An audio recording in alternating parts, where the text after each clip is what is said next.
Bueno, ya hemos terminado con el bloque de fisiología y fisiopatología, ¿vale? Y ahora vamos a comenzar con el bloque de obstrucción, donde vamos a ver las dos principales enfermedades que causan este patrón, ¿vale? Que son el EPOC y el asma.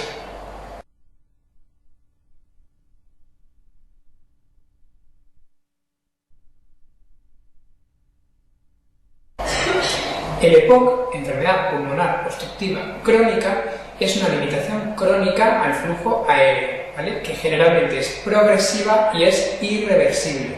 Puede afectarse, o sea, puede tener cierto grado de hiperreactividad, ¿vale? Pero esto no es lo definitorio ni mucho menos. Lo importante es que es progresiva e irreversible, ¿vale? Esos son los dos aspectos fundamentales.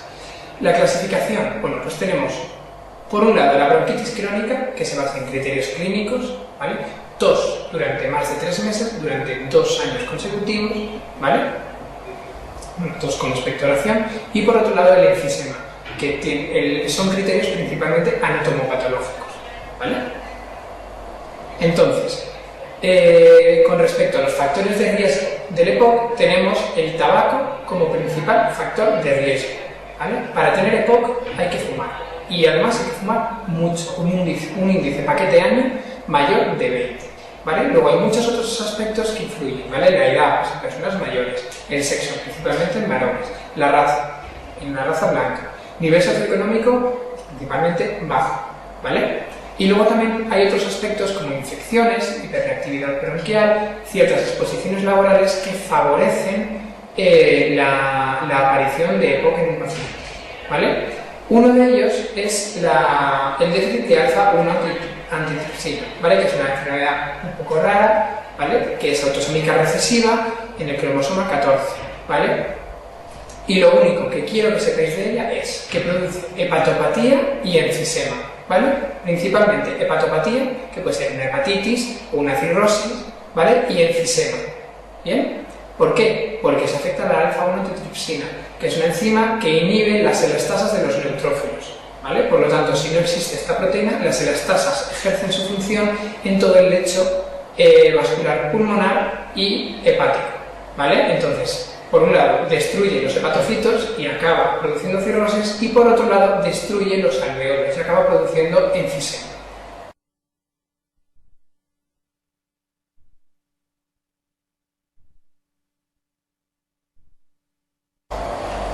La anatomía patológica de estas dos enfermedades no es lo más importante, pero es bastante sencillo. Lo importante en la bronquitis crónica es que hay una desestructuración por fibrosis, por proliferación vascular, proliferación muscular y por hipertrofia e hiperplasia de las glándulas mucosas, ¿vale? En el enfisema, lo más importante es distinguir los diferentes tipos de enfisema que hay. Por un lado está el panacinal, ¿vale? Que afecta a todo el lobulillo, ¿vale? A los sacos alveolares y a los conductos alveolares, ¿vale? Y esto se produce principalmente en el déficit de alfa-1 antitrypsina y es predominante en las bases, ¿vale? Por otro lado tenemos el enfisema centrolobulillar, que afecta más a los conductos alveolares, ¿vale? Y se produce por tabaco, ¿vale? En personas mayores y afecta principalmente a los lóbulos superiores. Luego hay un tercer tipo de enfisema, que sería el enfisema distal, que es el que produce las buidas pleurales en los campos superiores de pacientes jóvenes, el asociado al neumotórax recidivante, al neumotórax espontáneo de los varones jóvenes, altos, fumadores, etc.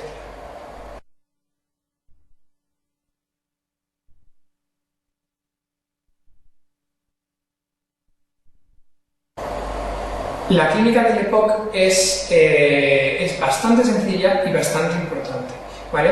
Porque según el paciente que nos vaya a proponer en el caso clínico, tendremos un enfisematoso o un bronquítico, ¿vale?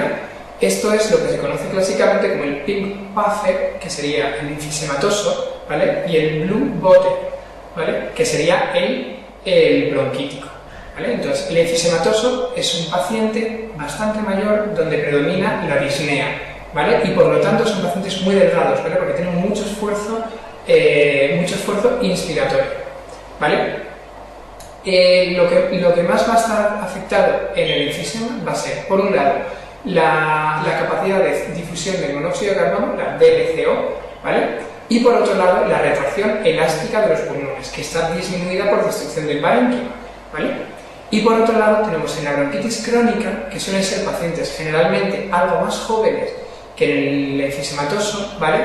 Y que suelen ser pacientes gordos, cianóticos, abotargados, ¿vale? Con poliglobulia, con insuficiencia cardíaca, con tos y expectoración crónicas, numerosas agudizaciones de POC, etc., ¿vale? Se afecta principalmente la vía aérea, ¿vale? Tiene mayor obstrucción, mayor resistencia a la vía aérea que el enfisema, ¿vale? Y los gases suelen estar más afectados.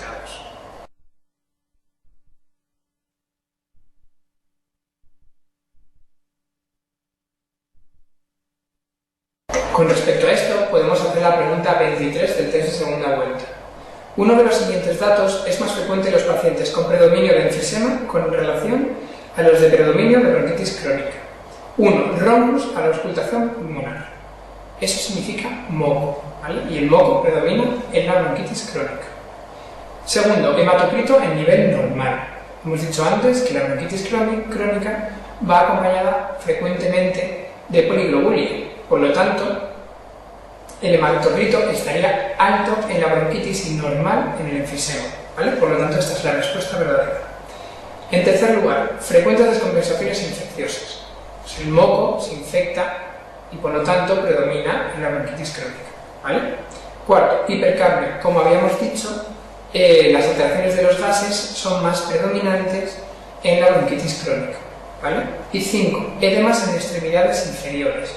Bueno, pues eso se debe al coro pulmonar, ¿vale? Que es secundario a la hipertensión pulmonar, que es más frecuente en la bronquitis crónica y además aparece antes que en el enfisema.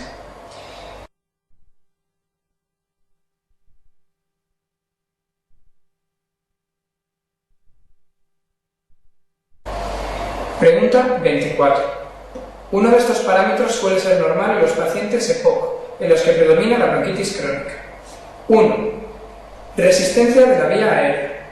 2. Gradiente alveolo-arterial de oxígeno. 3. Capacidad de transferencia del monóxido de carbono. 4. Presión parcial de CO2. 5. Capacidad vital forzada. Bueno, pues es la 3. ¿Vale?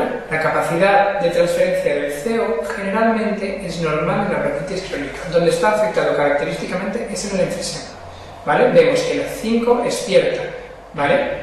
Porque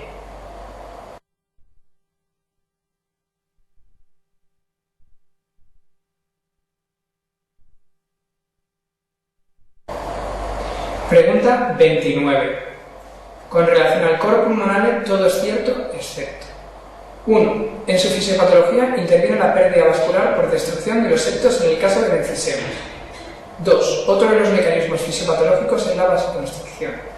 3. Es más frecuente en el caso de enfermedad de predominio bronquitis crónica. 4. En la EPOC no es posible encontrar asociación de coro pulmonar y poliglobulia. 5. Si se acompaña de saturación de oxígeno menor del 90%, está indicada la oxigenoterapia continua. Bueno, pues la pregunta falsa es claramente la 4, ¿vale? Porque el coro pulmonar y la poliglobulia se encuentran, se acompañan mutuamente en la bronquitis crónica con mucha frecuencia, ¿vale? Y el resto de preguntas son verdaderas.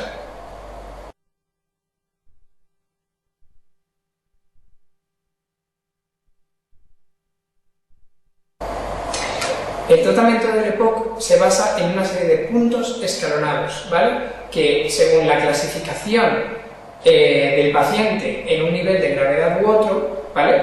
Y en los síntomas que tenga, habrá que colocarle en un escalón de tratamiento, ¿vale? Entonces, todos los pacientes deben abandonar el tabaco, todos, ¿vale? Deben evitar la exposición a irritantes y deben vacunarse de la gripe y, a ser posible, del neumococo, ¿vale? Luego hay otra serie de medidas generales que no están del todo claras, como por ejemplo la fisioterapia respiratoria, los mucolíticos, los expectorantes, etc., ¿vale? Pero lo que está claro es que todos deben dejar de fumar, ¿vale? Es la medida más importante, ¿vale? Bien, en segundo lugar, cuando aparecen síntomas intermitentes, lo lógico sería pautar un beta-2 agonista a demanda, es decir, cuando aparecen esos síntomas, el paciente utiliza el inhalador y se le quita, ¿de acuerdo? Cuando estos síntomas se hacen continuos, hay que introducir un anticolinérgico, ¿vale? Bromuro de hiperatropio o bromuro de tiotropio, ¿vale? Que tiene una vida media mayor. Entonces, si con esto se controlan los síntomas, sería suficiente. Si no, habría que asociar un beta-2 agonista de acción larga, ¿vale? Y teofilina en algunos casos, ¿vale? Si un paciente cumple 2 de 3 criterios de Winnipeg, se dice que estamos ante una agudización de EPOC, ¿vale? Generalmente infecciosa, ¿vale? Estos criterios son aumento de la disnea, aumento del esputo y aumento de la purulencia del esputo, ¿vale? Si tenemos 2 de estos 3 factores, podemos considerar que el paciente está infectado, ¿vale? Y sería indicación de tratamiento antibiótico. En primer lugar, con amoxicilina clavulánica, ¿vale? Y así cubrimos el neumococo, el Haemophilus influenzae y la moraxella, ¿vale? Que son los principales microorganismos implicados en las reagudizaciones del EPOC, ¿vale? En caso de que un paciente haya recibido más de 4 ciclos de antibióticos y siga teniendo agudizaciones, hay que dar tratamiento con ciprofloxacino, ¿vale? Para cubrir una posible pseudomonas. ¿Bien? Bueno. El siguiente escalón sería el tema de las agudizaciones. Cuando un paciente tiene más de 3 agudizaciones al año, se dice que debería tener un tratamiento corticoideo de base. Es decir, en una agudización se suelen poner corticoides, pero en un máximo de 10 días, ¿vale? Pero para poder poner a un paciente corticoides de base, necesitamos que haya tenido al menos 3 episodios el año anterior, ¿vale? Entonces, con 3 agudizaciones en un año, hay que instaurar tratamiento corticoideo de base. Y luego ya llegamos a escalones bastante más importantes, que son un EPOC en estadio 4, ¿vale? Situación estable, que no fuma, realiza bien el tratamiento y tiene una presión parcial de oxígeno menor de 55, ¿vale? Es indicación de de oxigenoterapia domiciliaria crónica, ¿vale? Que debe llevarlo al menos 16 horas al día, incluyendo las horas de sueño. Esto, junto con el abandono del tabaco, son los únicos factores que han conseguido disminuir la mortalidad en el EPOC, ¿vale? Por lo tanto, es muy importante. Y esta disminución de la mortalidad se achaca principalmente a una disminución de la hipertensión pulmonar, ¿vale? Bien. En cuanto a un EPOC inestable, con mucha taquipnea, con acidosis, con una PCO2 muy alta, deberíamos colocar una mascarilla y aplicar ventilación mecánica no invasiva, ¿vale? Y luego ya, en casos más graves, habría que comenzar a utilizar la ventilación mecánica invasiva, ¿vale? Con deterioro del nivel de conciencia, agotamiento del paciente, inestabilidad hemodinámica, etc., ¿vale? Y ya por último, en los pacientes EPOC hay que plantearse la cirugía y el trasplante, pero eso ya es en casos bastante extremos.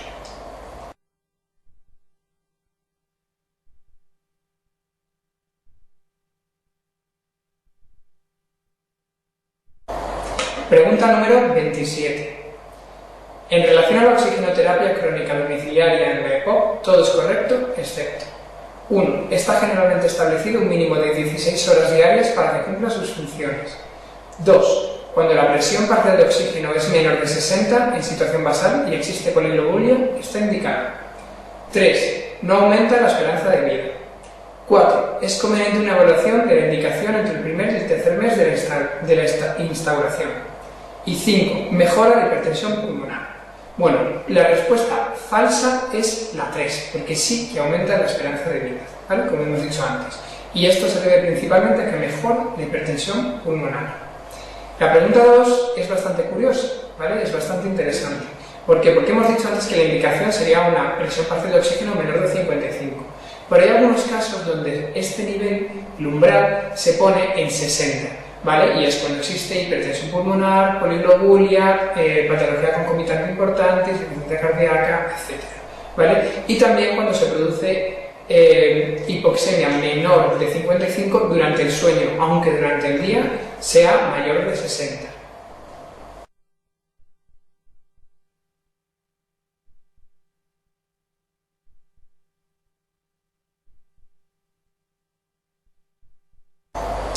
Pregunta 28. Paciente de 68 años, fumador desde los 20 años de 30 cigarrillos diarios, presenta en una espirometría una disminución de la capacidad vital forzada y del CER1. El índice de tifenol es del 60%. La gasometría arterial basal muestra una PO2 de 54. El paciente refiere disnea de pequeños esfuerzos, continúa con su hábito tabáquico y hasta ahora no ha realizado ningún tratamiento farmacológico. Señala lo más adecuado entre las siguientes opciones. 1. Oxígeno domiciliario durante toda la noche en flujo bajo. 2. Oxígeno domiciliario durante un mínimo de 16 horas al día y siempre incluyendo la del periodo de sueño. 3. Dejar de fumar y broncodilatadores. 4. Oxígeno domiciliario y broncodilatadores. 5. Oxígeno domiciliario, broncodilatadores y corticoides ignorados. Bueno, para instaurar o no instaurar el oxígeno crónico domiciliario, habíamos dicho que tenía que ser un paciente en estadio 4, ¿vale? Situación estable, con tratamiento farmacológico correcto y habiendo dejado de fumar, ¿vale? Por lo tanto, en este caso no cuadra con el paciente, ¿vale? Porque sigue fumando y no ha sido tratado todavía, ¿vale? De forma que la opción correcta es la número 3, que es la única que no incluye oxigenoterapia.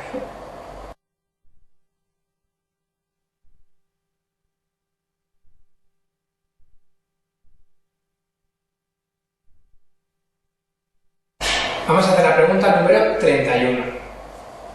Un paciente con EPOC presenta desde hace 2 días aumento de su tos habitual y fiebre, y en las últimas horas empeoramiento de la disnea basal. Acude a urgencias y la gasometría arterial muestra pH de 7,29, PO2 de 50 y PCO2 de 60 y bicarbonato de 25. Entre las siguientes respuestas indique la falsa. 1. Probablemente el desencadenante sea una infección. Bueno, eso es verdad, ¿no? Es la causa más frecuente de una agudización de EPOC, ¿vale? Segundo, la gasometría muestra acidosis respiratoria aguda. También es verdad, tenemos acidosis por el pH menor, o sea, por el pH de 7,29, ¿vale? Es respiratoria porque la CO2 está aumentada, ¿vale? Y es aguda porque no está compensada, ¿vale? El bicarbonato es normal, no está aumentado, que es lo que debería pasar en una crónica, ¿vale?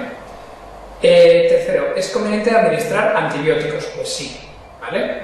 Porque además tiene empeoramiento de su tos habitual, fiebre y empeoramiento de su disnea, ¿vale? Ya cumple 2 de los 3 criterios de Winnipeg, por lo tanto habría que instaurar tratamiento antibiótico. 4. No está indicada la oxigenoterapia. Eso es cierto, ¿vale? Porque es un EPOC inestable en este momento, por lo tanto la oxigenoterapia no está indicada. Y 5. Es conveniente realizar una placa de tórax. Bueno, pues eso es verdad, por si se nos está colando algo, pues se tiene una neumonía, ¿vale?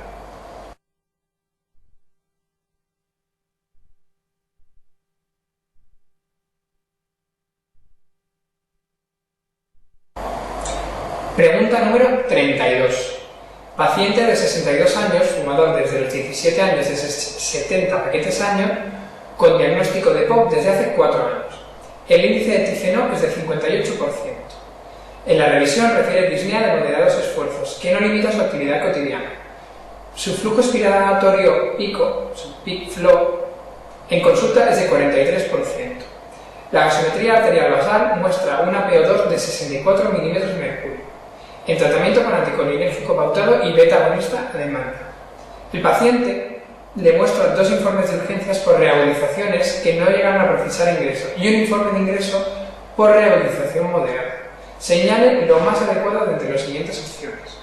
1. Incrementar la dosis de anticolinérgico para mejorar su disnea basal. 2. Indicar vacunación antineumocócica anual para reducir reagudizaciones. 3. Indicar corticoide inhalado para reducir reagudizaciones. 4. Indicar oxígeno domiciliario por ser EPOC grave con reagudizaciones frecuentes. 5. Indicar beta-agonistas de acción larga para reducir las reagudizaciones. Bueno, aquí no te dicen qué es lo correcto o lo que no es correcto, ¿vale? Porque hay otras opciones que podrían ser correctas, pero te pregunta cuál es la más adecuada. Y en este caso, la más adecuada en un paciente con reagudizaciones frecuentes es la corticoterapia de base, ¿vale? Por lo tanto, paciente que cumple 2 de 3 criterios de Winnipeg, antibiótico, ¿vale? Y paciente que tiene agudizaciones frecuentes, corticoide.